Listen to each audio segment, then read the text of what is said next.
We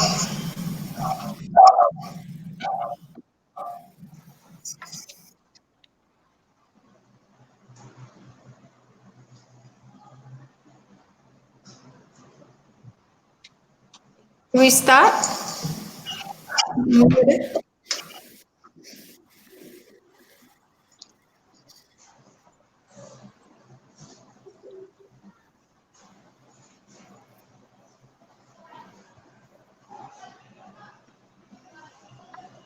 Okay, Assalamualaikum. Selamat tengah hari. Waalaikumsalam. Kawan-kawan pada tetamu pada tengah hari ini, selamat tengah hari tuan-tuan dan puan-puan. Selamat datang ke edisi pertama Telenisa Tells Live. Kami berharap semua penonton hari ini sihat dan dalam keadaan yang baik dalam masa PKP ini. Alhamdulillah sekarang kami ke peringkat PKPB, ada kelonggaran sedikit sebanyak di Kuala Lumpur. Kami berharap penonton sekalian terus mengambil langkah-langkah berjaga-jaga yang telah disarankan oleh Kementerian Kesihatan seperti jarakkan sosial, kerap membasuh tangan dan langkah-langkah lain agar wabak COVID-19 ni tidak merebak lagi. Pada permulaannya, biar saya perkenalkan diri saya Sharina Muhammad Sharif, saya seorang peguam dan program manager di Telenisa. Dan saya Airini Muzamil, pegawai undang-undang di Telenisa. Okey, untuk makluman semua penonton kami pada hari ini, Telenisa adalah hotline yang menawarkan nasihat undang-undang secara percuma berdasarkan Undang-Undang Keluarga Islam dan juga Undang-Undang Jenayah Syariah. Untuk tempoh PKP ini, kami telah melanjutkan waktu operasi kami dari 8 pagi sehingga 10 malam, dari hari Isnin hingga hari Jumaat. Jadi semua penonton boleh hubungi kami melalui email, Facebook, telefon dan juga WhatsApp. Jadi kita kini berada pada tahap keempat PKP yang dijangka berakhir pada 12 Mei. Pada hari Isnin lalu beberapa kelonggaran telah dibenarkan. Walau bagaimanapun keadaan masih belum balik ke normal ataupun mungkin ini adalah new normal. Tapi umpamanya di pejabat kami sekarang kami masih work from home. Jadi sejak PKP tahap pertama bermula pada 18 Mac, Telenisa telah mendapat banyak panggilan dari wanita-wanita yang tidak pasti akan beberapa perkara atau hak-hak mereka di bawah undang-undang syariah sepanjang tempoh PKP ini. Dan kami tentu dengan pembukaan beberapa pejabat-pejabat kerajaan, tentu ada banyak soalan tentang hal-hal kekeluargaan sekarang. Jadi inilah fokus, topik yang menjadi fokus pada hari ini. Apakah hak wanita dalam keluarga ketika PKP dan dalam jangka masa PKPB ini? Bersama kita pada hari ini kami ada 2 orang peguam syar'i yang mungkin dapat membantu memberikan sedikit penjelasan kepada isu-isu berbangkit yang diberikan oleh klien-klien kami sepanjang tempoh ini. Dan saya ingin menjemput Puan Fahda Nur Ahmad Kamar, mungkin boleh perkenalkan diri kepada penonton. Assalamualaikum, saya Fahda Nur Ahmad Kamar.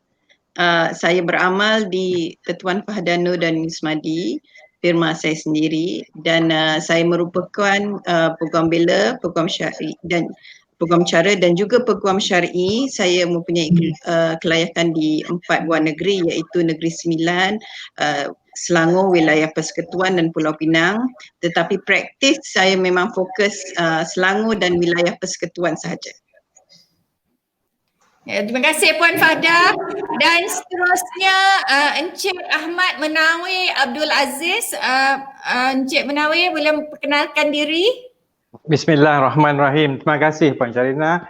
Saya seorang peguam bela dan peguam cara Mahkamah Tinggi Melaya dan juga seorang peguam syar'i yang berpengkalan di Pulau Pinang.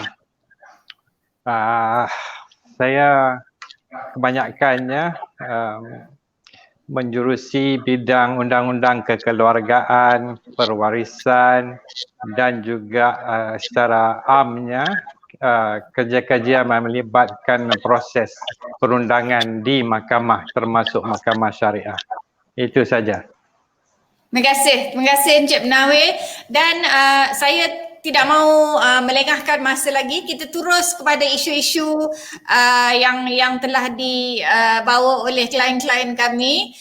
Isu yang pertama ialah status mahkamah dalam tempoh PKP dan PKPB. Seperti yang kita sedia maklum, banyak agensi kerajaan maupun agensi swasta yang terkesan waktu operasi akibat PKP. Dan ini juga benar bagi pihak mahkamah dan peguam-peguam syar'i.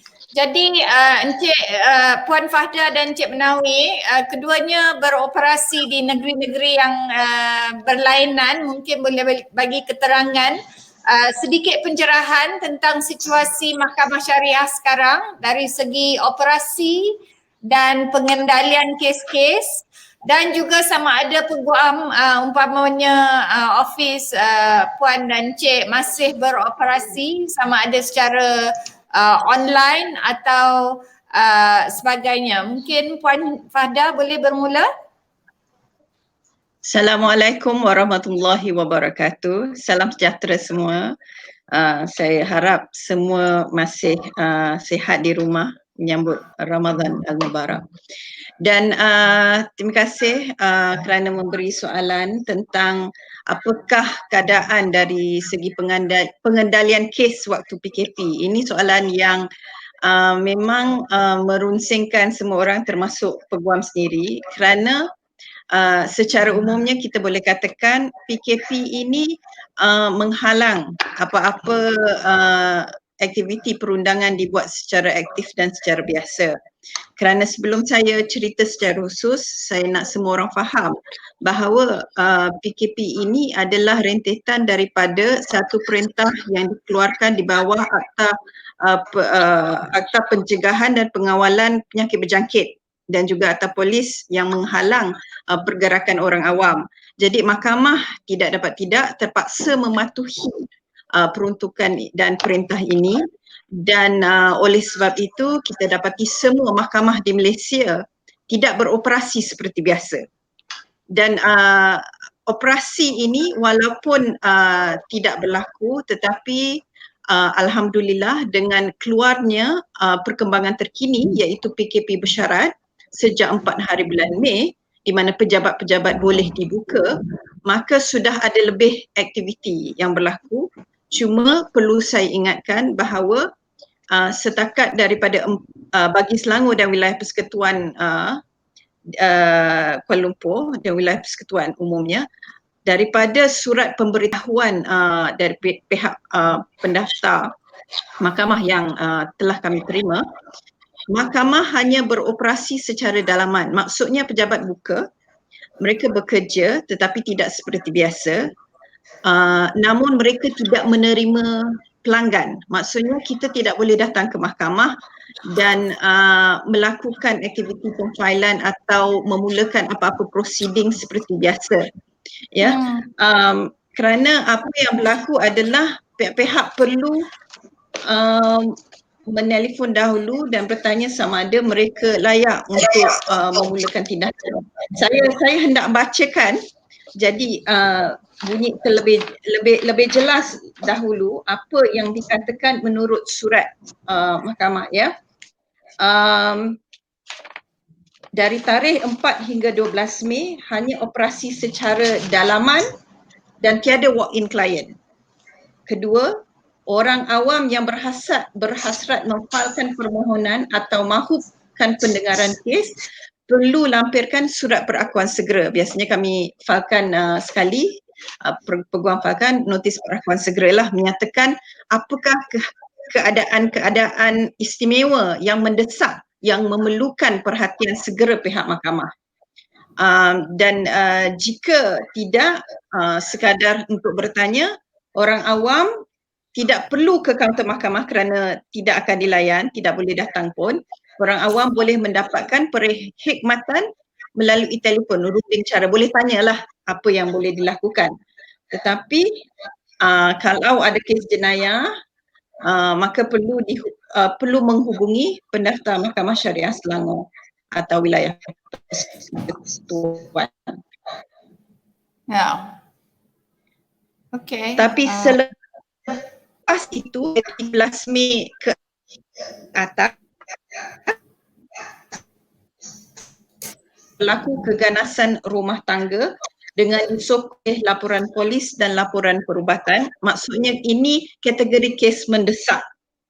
Ya, pemfailan dan perbicaraan kes pengesahan lafaz cerai di luar mahkamah. Dalam PKP ada juga yang bercerai. Pemfailan dan perbicaraan kes penceraian dengan persetujuan bersama antara suami isteri. Pemfailan dan merekodkan apa-apa kes yang berjaya mencapai penyelesaian secara persetujuan bersama, nombor 4. Nombor 5, pemfailan kes yang melibatkan tempoh dan had masa. Maksudnya sebelum PKP 17 Mac dia perlu memfailkan notis rayuan tetapi tak sempat. Jadi selepas itu, selepas 13 Mei, dia boleh berbuat demikian kerana ini satu keadaan luar biasa. 6, pemfailan dan perbicaraan kes permohonan injangsi iaitu menghalang atau menahan seseorang mungkin daripada mengacau ganggu atau keganasan. Dan akhirnya pengambilan perintah meterai bertulis. Ini benda administratif lah untuk mengambil perintah yang sudah pun diberikan oleh mahkamah. Jadi apa yang kita dapat simpulkan daripada 7 kategori yang dinyatakan melalui notifikasi oleh pihak mahkamah adalah jika sekiranya orang awam hendak memfailkan atau memulakan tindakan, tidak boleh kecuali termasuk di dalam kategori yang dinyatakan sebelum ini. Dan apa yang kita boleh nyatakan, kategori dan apa yang dibuat, apa kategori yang telah disenaraikan secara umumnya adalah kes-kes yang di mana pihak-pihak ada persetujuan bersama, maknanya uncontested. Sudah setuju semua terma, kita pergi mahkamah untuk sahkan saja. 2, berlaku keadaan luar biasa yang mendesak, misalnya keganasan, misalnya anak dibawa lari tanpa dimaklumkan, perkara-perkara yang memerlukan perhatian segera. Jadi jika kita perlukan perhatian segera, maka cara surat perakuan segera, notis perakuan segera itu di draft adalah sangat penting kerana kita perlu menerangkan bagaimana kes itu sama ada tergolong di dalam kategori kes-kes yang mendesak. Misalnya jika melibatkan keganasan fizikal, kecederaan fizikal atau isu kesihatan. Dan kedua, bagaimana kes itu memerlukan satu injangsi atau perintah segera. Maknanya jika dia ex parte tidak memerlukan kehadiran pihak yang satu lagi, mahkamah boleh mempertimbangkan pemfailan kes yang seperti itu.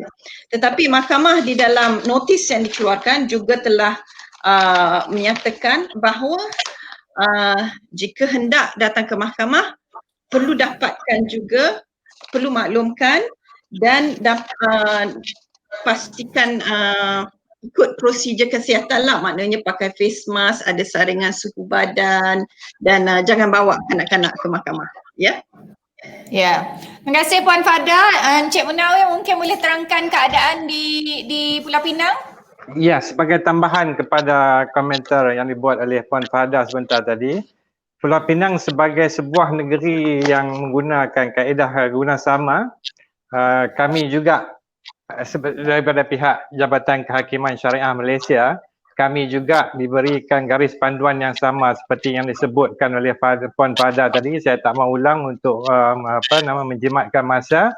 So dengan kata lain, berbalik kepada soal yang diajukan, hak pihak-pihak yang terlibat dari segi undang-undang keluarga tidak tergugat, cuma akses ataupun kaedah untuk mendapatkan hak-hak ini yang memerlukan sedikit ubah suai, mengambil kira hal keadaan MCO ataupun PKP yang insyaAllah akan ditamatkan pada peringkat untuk di Pulau Pinang. Kami cuma akan bermula pada 13 hari bulan Mei. Terima kasih Encik Menawi. Ya. Kaedahnya sama daripada langkah-langkah pencegahan semasa hadir mahkamah dan semuanya seperti yang disebutkan oleh Puan Fahadah tadi. Saya rasa ini guideline yang dikeluarkan oleh pihak JKSM selaku pihak yang bertanggungjawab dalam perkara pengurusan mahkamah syariah seluruh Malaysia, khususnya negeri-negeri kerjasama. Ya. Jadi pada amnya operasinya agak terhad, tapi mungkin kita boleh dapat lebih maklumat bila kami cakap tentang kes-kes yang tertentu nanti. Kes terdesak. Ya, jadi mungkin Puan Fahadah boleh terangkan sekiranya umpamanya sekiranya saya ingin membuat satu claim sama ada cerai atau nafkah, tuntutan nafkah. Jadi maknanya bolehkah ia boleh dilakukan sekarang? Ada tak prosesnya ataupun pada amnya tidak boleh dilakukan pada waktu sekarang? Boleh difailkan sekarang dengan syarat ada persetujuan bersama. Maksudnya tidak ada, yang diterima adalah kes-kes tanpa bicara, tanpa pertikaian. Ini kita panggil non-contested matters. Okay. Ini merupakan kes yang diberi kelonggaran untuk pemfailan kerana biasanya jika difailkan pun akan mendapat tarikh yang cepat dalam keadaan biasa pun. Dan dalam keadaan ini kita boleh katakan jika pengesahan cerai pun perlu pengesahan cerai yang juga dipersetujui telah berlaku. Kerana pengesahan cerai tidak selalunya dipersetujui telah berlaku. Ada juga yang kita perlu ada bicara tentang lafaz yang dikeluarkan dan sebagainya kan. Dan kes dan saya percaya jika berlaku perceraian, mungkin perceraian jika suami yang melafazkan talak dan isteri bersetuju bahawa talak itu berlaku. Tetapi jika isteri kata, oh talak tak berlaku, saya tak dengar pun, mereka perlu melalui bicara penuh. Bicara penuh daripada apa yang tidak boleh. Ya, perbicaraan tidak dilangsungkan oleh mahkamah pada waktu inilah. Encik Menawi, mungkin saya ada satu soalan. Kalau saya nak menghubungi pendaftar mahkamah untuk mengetahui kes baru perbicaraan sebab banyak yang telah tergendala, ditangguhkan. Bagaimana caranya dan adakah kes-kes boleh dipercepatkan atau permohonan untuk mempercepatkan tidak akan dilayan pada waktu ini? Malah daripada awal lagi untuk makluman semua, pihak mahkamah telah melantik setiap daripada perhatian saya, daripada peringkat awal lagi bila PKP mula berkuat kuasa, pihak mahkamah telah melantik seorang wakil macam di Pulau Pinang terdiri daripada pendaftar mahkamah tinggi sendiri untuk mengendalikan sesuatu permohonan ataupun perbicaraan yang perlu disegerakan. Ini keadaannya sebelum notis yang disebutkan oleh Puan Fahadah dikeluarkan. So sama juga keadaannya sekarang, kita boleh berhubung melalui sama ada telefon ataupun macam di Pulau Pinang, Facebook. Banyak mahkamah-mahkamah daerah juga buat masa sekarang sedang berurusan untuk komunikasi dibuat secara online dan bagi pihak-pihak yang menggunakan khidmat peguam, semalam saya telah dipanjangkan dengan senarai kes-kes yang telah ditangguhkan dan juga tarikh-tarikh terbaru. Jadi untuk anak-anak guam di luar sana tak perlu risau. InsyaAllah dalam masa terdekat kes-kes kita telah pun ditetapkan untuk sebutan dan sambung bicara. Cumanya soalan Puan Sharina tadi berkenaan dengan apakah kita boleh membuat permohonan untuk satu kes disegerakan seperti yang disebutkan oleh Puan Fahda tadi, dengan pemfailan dokumen yang disebutkan sebagai perakuan segera yang sebenarnya disediakan dan ditandatangani oleh peguam syar'i yang bertanggungjawab, kita perlu perjelaskan kenapa kes ini perlu diberi keutamaan dan dibicarakan segera. Jadi saya rasa permohonan boleh dikemukakan dan terpulang kepada budi bicara mahkamah untuk membenarkan sesuatu permohonan itu disegerakan ataupun tidak. Okey. Terima kasih Encik Menawir. Saya rasa Irene macam mana? Boleh terus? Ya. Tak dengar Irene. Tak boleh dengar. Sorry, internet ni masalah, tak dengar hari ni. Okey, tak apa, saya teruskan. Isu seterusnya adalah tentang isu nafkah anak. Kami mendapat banyak panggilan berkenaan dengan nafkah anak. Mungkin saya tujukan kepada Puan Fahda. Jadi adakah hak kepada nafkah anak berubah dalam tempoh PKP, dan bagaimana seorang ibu boleh menuntut nafkah anak dari suami atau bekas suami sekiranya tidak diberi dalam tempoh PKP. Kebanyakan klien komplain kepada kami kerana nafkah dihentikan dalam tempoh PKP. Dan apakah tindakan yang boleh dilakukan jika pihak suami atau bekas suami enggan memberi nafkah dalam tempoh PKPB ini juga? Teruskan Terima kasih. Ya, terima kasih Puan Sharina. Nampaknya bukan sahaja bank yang mengharapkan moratorium, tapi para suami pun mengharapkan moratorium bagi nafkah. Agaknya diingat sepanjang PKP semua hutang tak payah bayar. Tapi saya nak katakan anak-anak perlu makan kan. Anak-anak tak payah makan, dia suruh moratorium juga. Saya nak tegaskan bahawa hak itu memang kekal, sedia wujud. Perintah itu tidak berkurang kalau sedia ada perintah. Nafkah ni kadang bila orang kata oh bapa tak bagi nafkah, kita kena tanya juga ini setelah dibicarakan, setelah perintah mahkamah dibuat atau sebelum. Kerana selepas perintah mahkamah dibuat, kita ada sebab untuk bawa ke mahkamah, kata ini kes yang mendesak kerana anak sampai dah 2 bulan tak ada cukup makan, ini akan menjejaskan kesihatan dia. Sebagainya lah, maksudnya kita sudah ada perintah mahkamah untuk membawa untuk memohon perintah mahkamah bagi tujuan pelaksanaan perintah. Jika perintah itu tidak dipenuhi dan dipatuhi seperti mana patut. Tetapi jika tidak terdapat perintah mahkamah, maksudnya selama ini memang bapa itu diharapkan untuk memberi nafkah, tetapi oleh kerana apa-apa jua sebab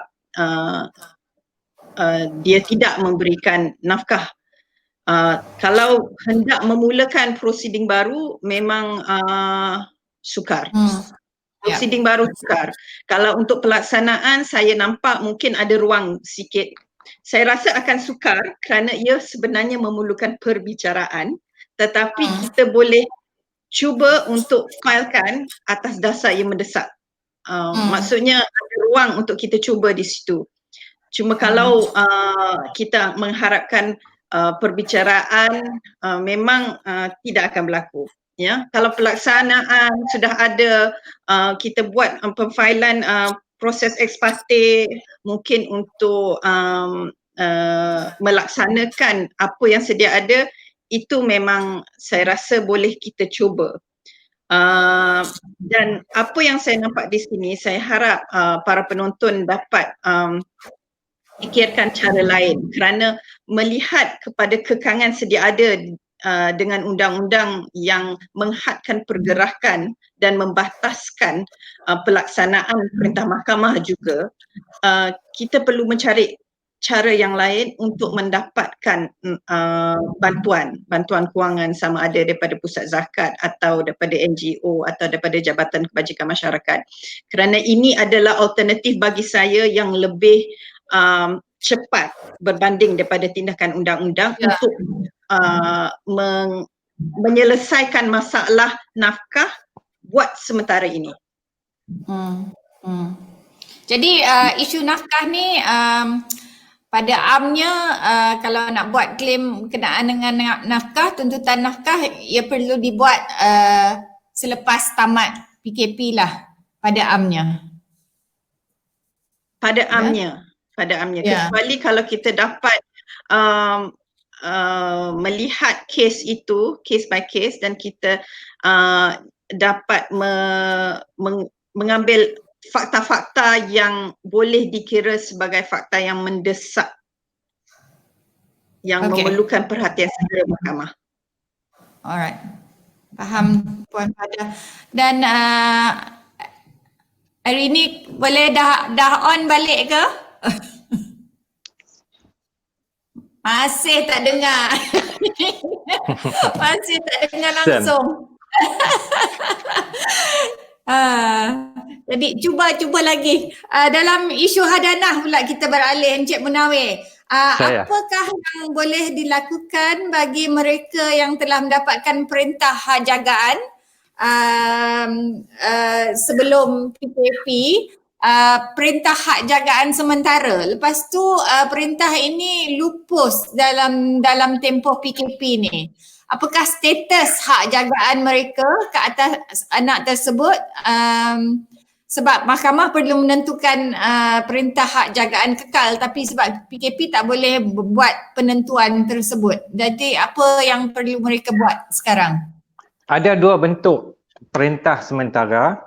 Seperti yang Puan sebut, ajukan tadi mungkin berkaitan dengan perintah ex parte. Malah menjadi prasyarat kalau kita mendapatkan sesuatu perintah ex parte, maksudnya sebelah pihak ke mahkamah, mahkamah bagi satu perintah sementara. Permohonan itu perlu diperbicarakan sekali lagi melalui perintah inter parte kalau ada pertikaian oleh pihak yang telah diserahkan dengan perintah, iaitu pihak defendant, pihak yang kena tuntut. Dalam keadaan ini di mana perintah telah peluput, selalunya tidak menjadi masalah kerana saya melalui pengalaman perintah ataupun prosedur berkenaan dengan perintah ex parte sementara itu seharusnya telah diserahkan kepada pihak defendant. Jadi onus ataupun beban bukti itu mungkin atas pihak defendant untuk bertindak mengenepikan perintah hak jagaan sementara itu. Selanjutnya kalau perintah melalui inter parte, perintah yang didengar bersama, kalau ada satu perintah sementara, perintah tersebut akan dilanjutkan tempohnya sehinggalah satu perintah kekal dikeluarkan oleh pihak mahkamah setelah bicara penuh. Jadi tidak ada masalah berkenaan dengan penambatan perintah hak jagaan tersebut. Kalau dah peringkat inter parte di mana kedua-dua pihak telah pun diberi peluang untuk mengemukakan permohonan atau bantahan terhadap permohonan hak jagaan sementara tersebut, ianya akan kekal berjalan sehingga selesai perbicaraan penuh di peringkat akhir. Okey, terima kasih Encik Munawir. Sangat terang tentang isu ini. Puan Fahda, soalan seterusnya, kami juga mendapat panggilan tentang hak giliran bermalam bersama anak. Jadi hak giliran ini terganggulah akibat PKP ni sebab tak boleh bergerak lebih dari 10 kilometer yang telah ditetapkan oleh kerajaan. Jadi apakah cara, ada cara tak untuk membuat giliran bermalam? Bolehkah ia dilaksanakan dan ataupun perlukah hak giliran bermalam ni dihentikan buat sementara waktu? Apa pendapat Puan Fahda? Saya rasa ini soalan ini perlu dijawab dengan case by case basis ya. Secara umumnya bila kita kata ada hak bermalam, ada hak yang perlu digilirkan, bermaksud ia adalah hak yang telah diberikan oleh mahkamah melalui satu perintah yang sah. Ya, Jadi memang. apabila perintah telah dikeluarkan, maka semua pihak termasuk pihak polis perlu memberi penghormatan kepada perintah tersebut dan dilaksanakan. Cuma apa akan terjadi dalam keadaan di mana terdapat undang-undang persekutuan yang melarang pergerakan berlaku. Kerana pergerakan yang dibenarkan di dalam keadaan PKP bersyarat adalah untuk kerja, untuk tujuan medical, untuk tujuan pulang ke rumah. Tapi terus terang saya tidak pernah cuba menghujahkan tentang isu ini, tapi pendapat saya, jika mahkamah telah mengiktiraf bahawa anak itu juga punya rumah di rumah yang lain, alamat yang lain, maka itu adalah juga rumahnya dan dia boleh berhak memohon untuk pergi ke rumah dia yang satu lagi. Dia tidak ada satu rumah, dia ada dua rumah. Maknanya mahkamah telah mengiktiraf dia ada dua rumah. Persoalannya di sini dia tidak boleh bergerak tanpa kebenaran pihak polis, jadi sewajarnya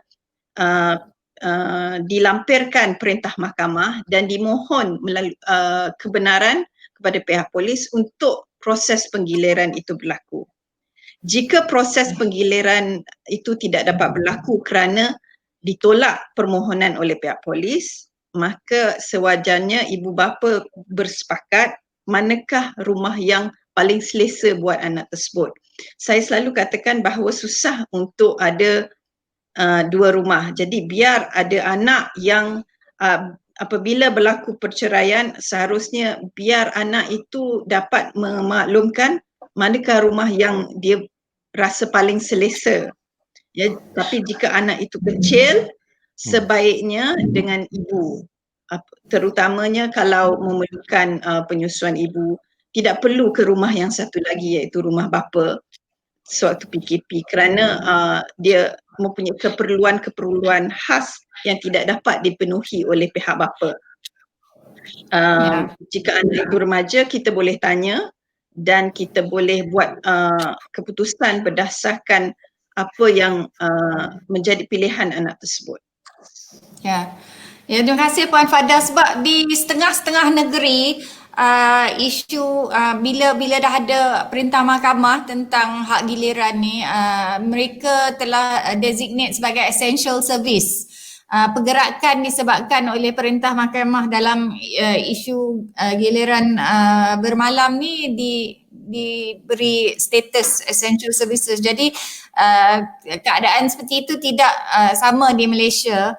Dan sebab itulah banyak klien kami tak berapa tentu tentang apa nak buat, macam mana nak pergi ambil, macam mana nak hantar, perkara-perkara macam tu. Dan lagi satu maaf, saya nak cakap pengalaman saya pasal saya ada klien yang ada masalah ni. Pihak polis dia akan kes yang saya kendalikan, dia beri kepada ibu. Dia kata biar anak itu dengan ibu. Maksudnya dia buat keputusan. Dia kata anak itu selesa dengan ibu, biar duduk dengan ibu. Jadi apa yang sama ada berlaku diiktiraf atau tidak, bukan soal diiktiraf, maksudnya pelaksanaan perintah bukan lagi mutlak di tangan mahkamah. Kerana bagaimana dilaksanakan, maksudnya pelaksanaan perintah mahkamah itu sekarang sudah berbeza, dia tertakluk kepada kebenaran khas yang diberikan. Kena lebih bertolak ansur dan lebih praktikal tentang itu dalam keadaan sekarang lah. Lagi satu kerisauan yang timbul oleh di kalangan ibu adalah ada setengah-setengah ibu tu takut nak bagi anak tu kepada suami kerana suami tu bekerja, masih bekerja walaupun dalam tempoh PKP dan berjumpa dengan ramai orang. Jadi berkemungkinan terdedah kepada wabak COVID-19 ni. Jadi adakah ini memberi impak kepada hak si bapa dan apakah nasihat Encik Munawir dan Puan Fada? Encik Munawir, mungkin Encik Munawir boleh bermula? Ya, soalnya bertumpu kepada kebajikan anak. Sama ada semasa perintah berkurung ni ataupun pada hal-hal keadaan biasa, memang menjadi tanggungjawab kepada salah seorang parent ataupun ibu bapa yang telah dipertanggungjawab pada waktu itu untuk menjamin dan mengambil segala langkah perlu untuk menjamin keselamatan dan kebajikan anak-anak. Malah bila mahkamah berdepan dengan isu hak jagaan dan hak lawatan yang kita bincangkan sekarang, mahkamah sentiasa mengambil tumpuan yang penuh kepada kebajikan anak. Walaupun ibu mungkin orang yang terbaik untuk menjaga anak-anak yang masih kecil, tetapi sekiranya ibu tersebut didapati cuai ataupun lalai dalam mengambil kira kebajikan anak, maka hak jagaan tersebut boleh diubah ataupun diberikan kepada bapa ataupun mana-mana orang yang lebih layak. Mengambil menjawab soalan ini, jadi extensionnya sekiranya bapa tersebut terdedah kepada jangkitan penyakit, maka beliau seharusnya seperti juga hal keadaan orang kata masyarakat yang lain, mengambil segala langkah yang perlu untuk menghindarkan daripada penyakit tersebut boleh spread, terutamanya di kalangan ahli keluarga. Kita dah terima guideline daripada pihak Kementerian Kesihatan berkenaan langkah-langkah yang perlu bila kita expose dalam hal keadaan ini. Jadi itu tidak sepatutnya menjadikan alasan anak itu tidak patut bersama dengan ayah sebab ayah mungkin at high risk. Tetapi kiranya ada persetujuan, bapa itu pun faham atas kerisauan ataupun perhatian bekas isteri tentang kebajikan anak mereka bersama, itu boleh dibincangkan. Tak perlu dijadikan pertikaian yang berlanjutan. Seperti yang kita sebut awal-awal tadi, biar ada sikap tolak ansur demi kebajikan dalam keadaan yang keadaan kesihatan yang betul. Ya. Okey. Ya. Ya, jadi banyak jadi just to be fair to the fathers, Puan Sharina, just to be fair to the fathers, bukan bapa saja yang expose kepada jangkitan ni, ibu-ibu yang bersosial, kalau full time ibu pun dengan jiran dan sebagainya juga perlu menjaga dan mengambil langkah-langkah perlu. Jadi tak terhadap kepada mana-mana gender ya. Kebajikan anak perlu diutamakan. Ya, dalam social media kami ada banyak melihat banyak frontliners yang tak balik rumah sebab bimbang berjangkit pada anak-anak. Jadi perkara macam inilah yang selalu terjadi. Puan Fada ada apa-apa nak tambah?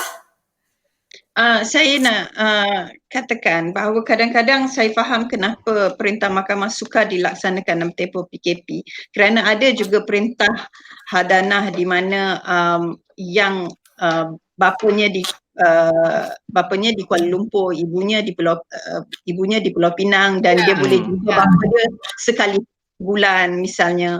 Jadi dalam keadaan PKP, walaupun orang kata sekali sebulan dia jumpa bapa dia, tapi dia merentas daerah, merentas negeri. Jadi memang tidak boleh dibuat pada masa sekarang. Jadi dalam keadaan ini saya berpendapat kritikal untuk ibu bapa faham bahawa ini adalah satu exception, bukan selalu berlaku dan bukan disengajakan.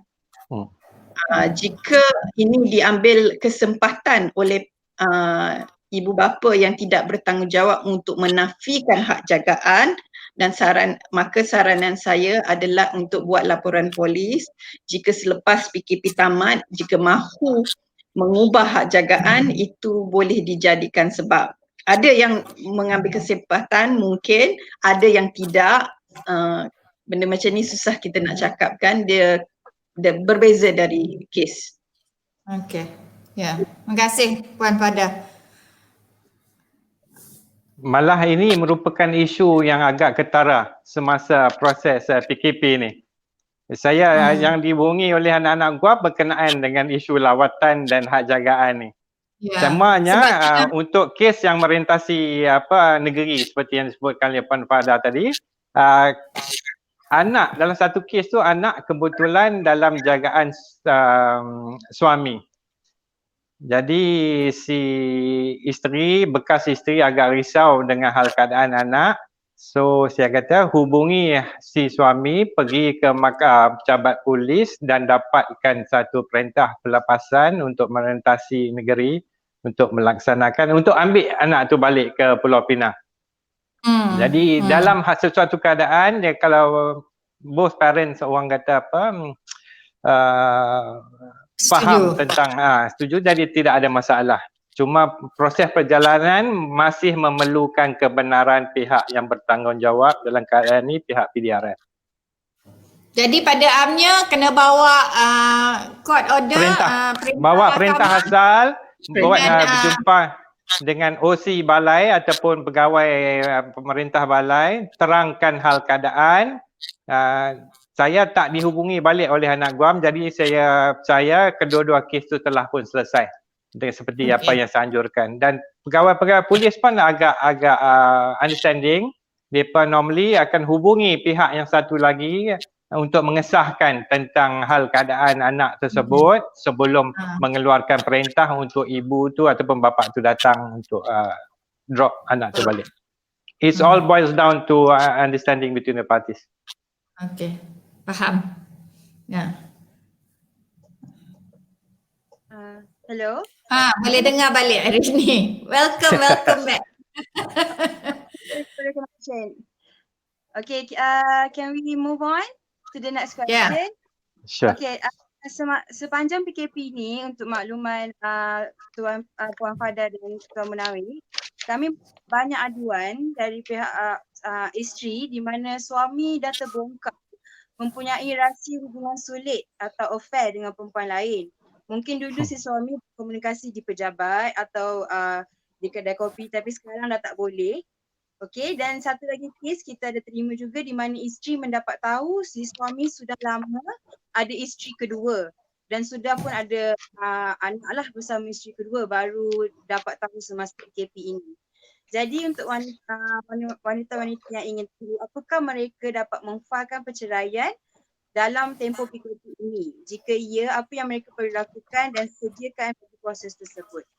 Bagi yang berpoligami, sekiranya mereka tidak mahu bercerai, apakah hak isteri-isteri yang mahu kekal dalam hubungan poligami ini?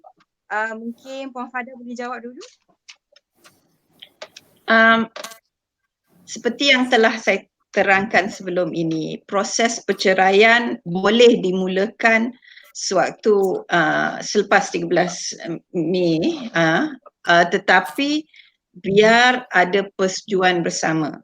Maksudnya jika suami tidak setuju untuk bercerai, isteri perlu lawan, bicara di mahkamah untuk menuntut haknya, maka itu tidak boleh berlaku. Kerana tidak ada, setakat ini belum ada kelonggaran untuk kes-kes yang memerlukan perbicaraan. Jadi jika sudah tahu suami ada affair, mungkin cara yang terbaik adalah berbincang untuk persetujuan bersama. Itu satu.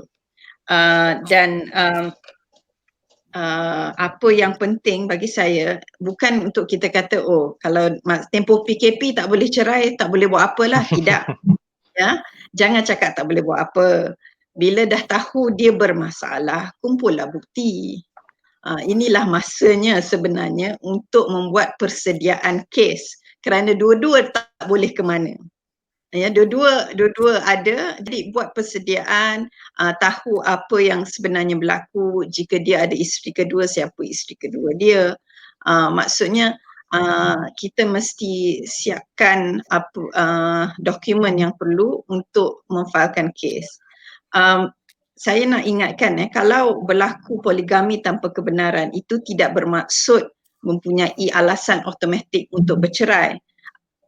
Tetapi ketidakadilan di dalam poligami itu boleh memberi perayaan itu difailkan, ya, kerana selalu orang kata kalau suami dah curang saya nak cerai, itu dia tidak automatik begitu. Kita perlu membina kes untuk menyatakan dan membuktikan bahawa kecurangan itu membawa kepada keadaan di mana dia tidak bertanggungjawab, dia tidak adil dan dia memberi penyiksaan dari segi mental atau fizikal jika ada. Maksudnya kita perlu kenal pasti dengan khusus apakah sebab-sebab yang membawa kepada kemusnahan rumah tangga, dan ini adalah sebab-sebab yang mahu didengar oleh pihak mahkamah. Ya. Jika selepas PKP tamat, wallahualam jika tamatlah betul-betul 13 Mei, maka boleh juga dibawa aduan tentang pihak ketiga ini kepada pihak pendakwaan syariah. Kerana jika berlaku gangguan dalam rumah tangga oleh pihak ketiga, prosiding jenayah syar'i juga boleh dimulakan. Tetapi sekarang ini saya percaya semua pejabat kerajaan tutup. Ya. Sebagai respon kepada soal kebocoran rahsia oleh pihak si suami tadi ini, sebagai tambahan kepada first suggestion yang dikemukakan oleh Puan Fada tadi, saya supaya pihak-pihak berbincang, tetapi dalam keadaan rahsia bocor ni agak susah kalau kedua-dua pihak untuk sampai kata putus. Jadi dalam keadaan ini saya syorkan supaya mendapat khidmat nasihat daripada ahli keluarga, orang tua-tua, seperti mana yang diajukan dalam ajaran Al-Quran kita, ataupun selepas tamat perintah PKP ni 13 bulan ni, mungkin boleh merujuk kes ini kepada pihak Jabatan Agama, unit kaunseling keluarga ataupun mana-mana NGO yang mempunyai kebolehan dalam menguruskan isu-isu rumah tangga.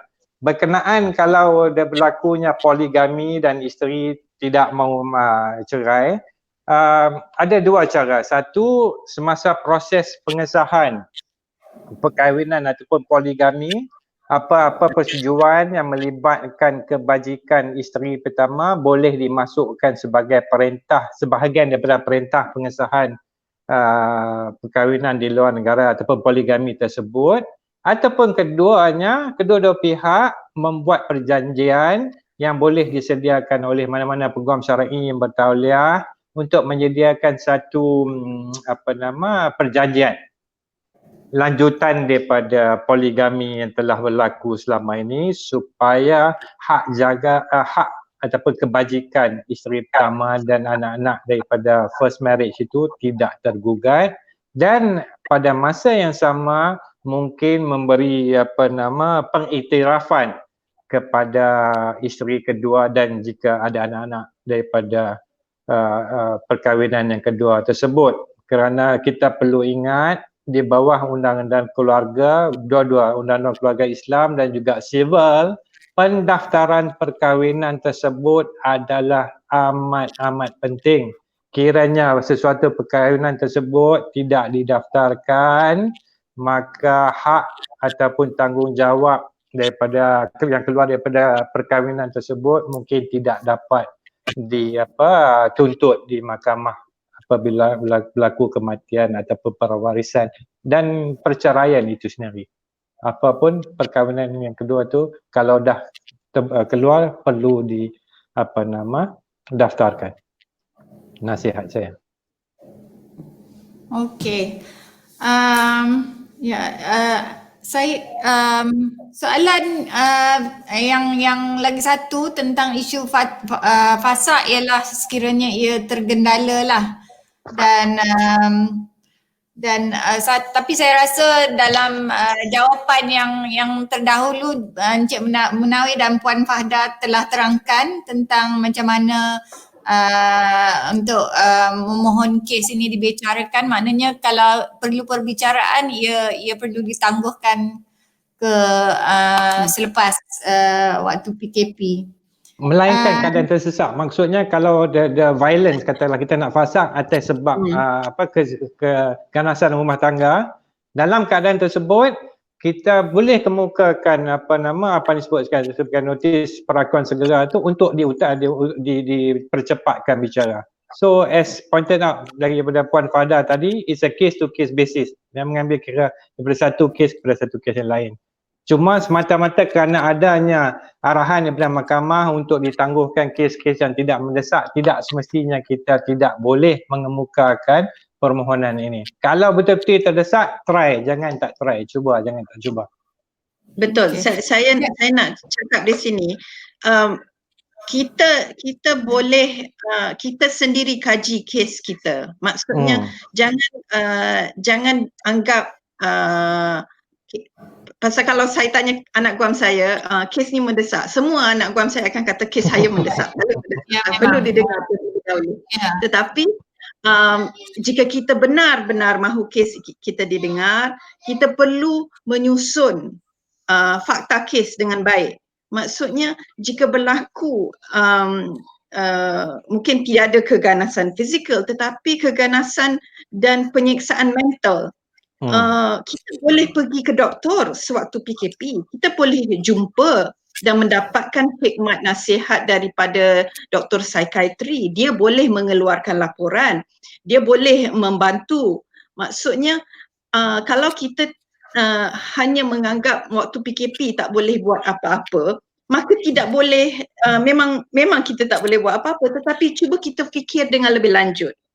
Ya, bila berlaku persengketaan itu, apakah kesannya kepada aku? Apakah kesannya kepada anak aku? Apakah kesannya dalam kepada masa depan saya? Maksudnya kita bina kes, kita cari bukti, kita susun bukti.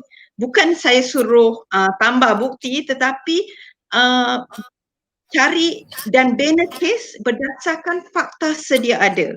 Faham betul-betul kes.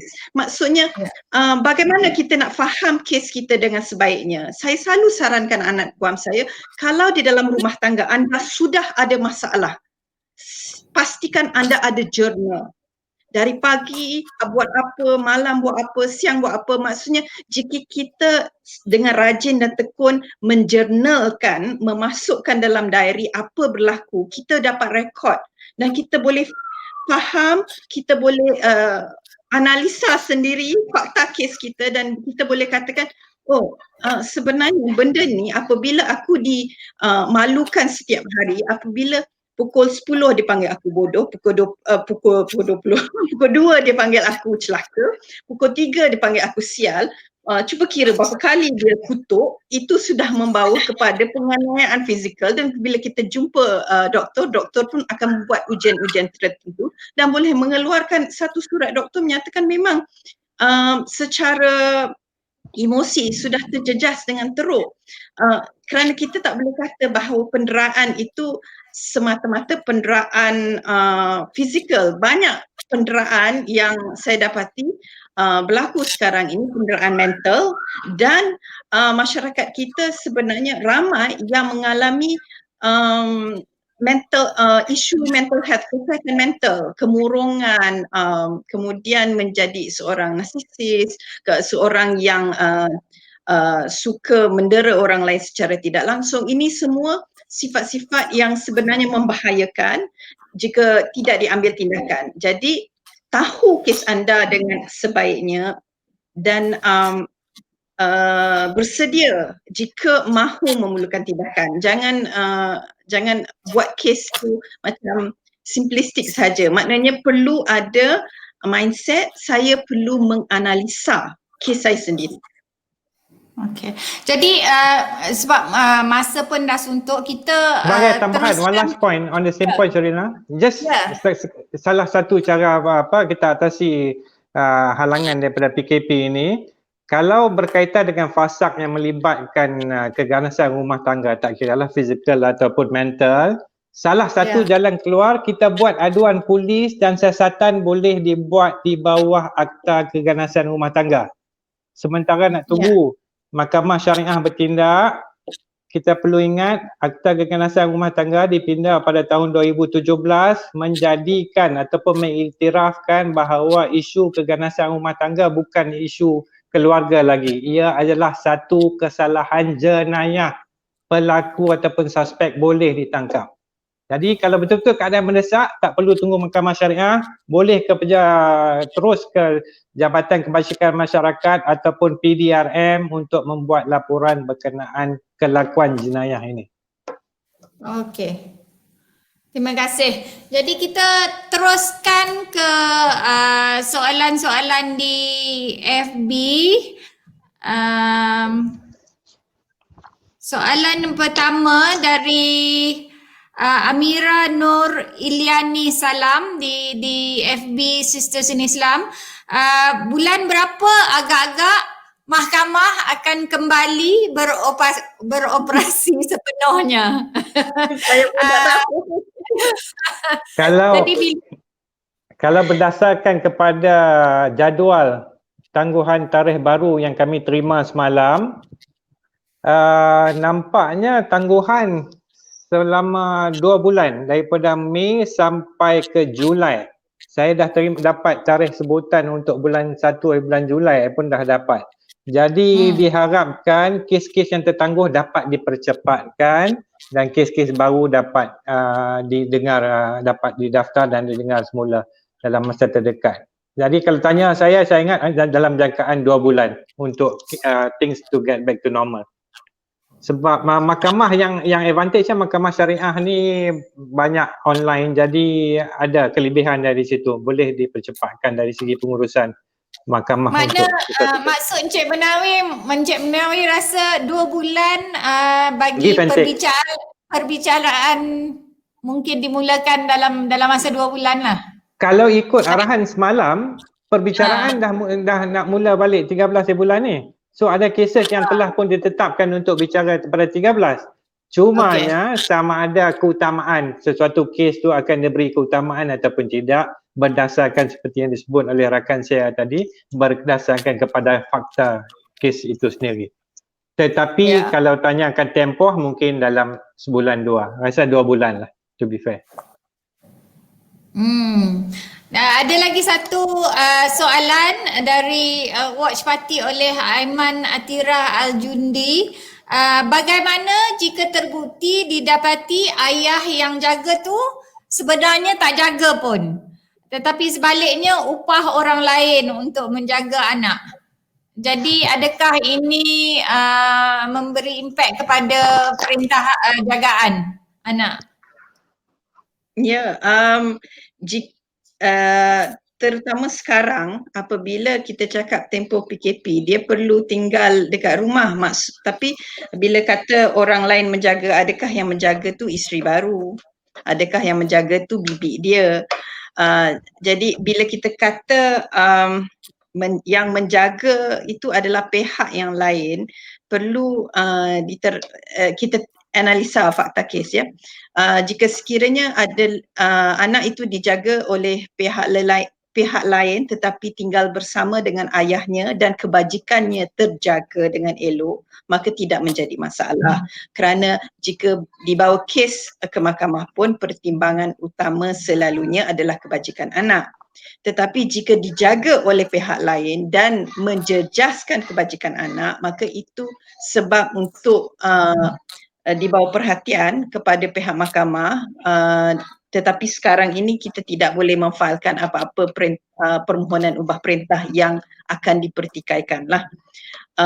Mungkin selepas ini boleh dijadikan bukti untuk memfailkan permohonan ubah perintah. Okey.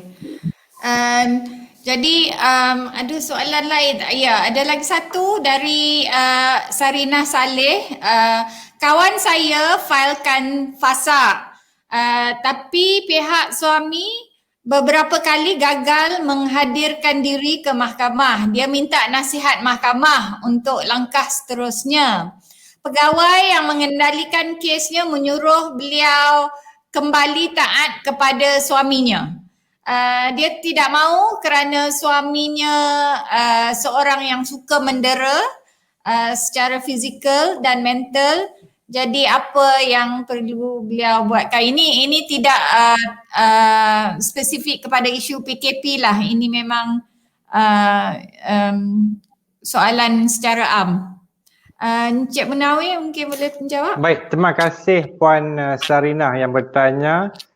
Untuk makluman Puan, kalau si suami itu ikut soalannya, kes dah sampai ke mahkamah, jadi kalau dah sampai ke mahkamah, saman telah dikeluarkan. Kita perlu tahu yang suami itu tak hadir mahkamah atas sebab apa. Kalau saman dah diserah, dia tak hadir Puan, jangan risau. Itu sebenarnya adalah satu advantage, satu kelebihan.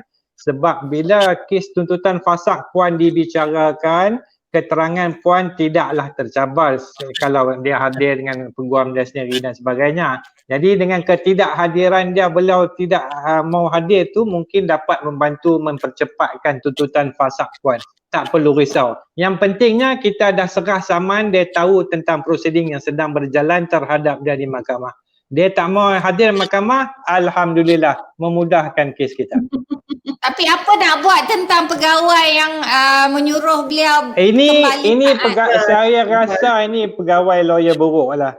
Mahkamah tak akan selalunya, ramai pegawai-pegawai mahkamah sekarang telah dilatih dan bersikap profesional.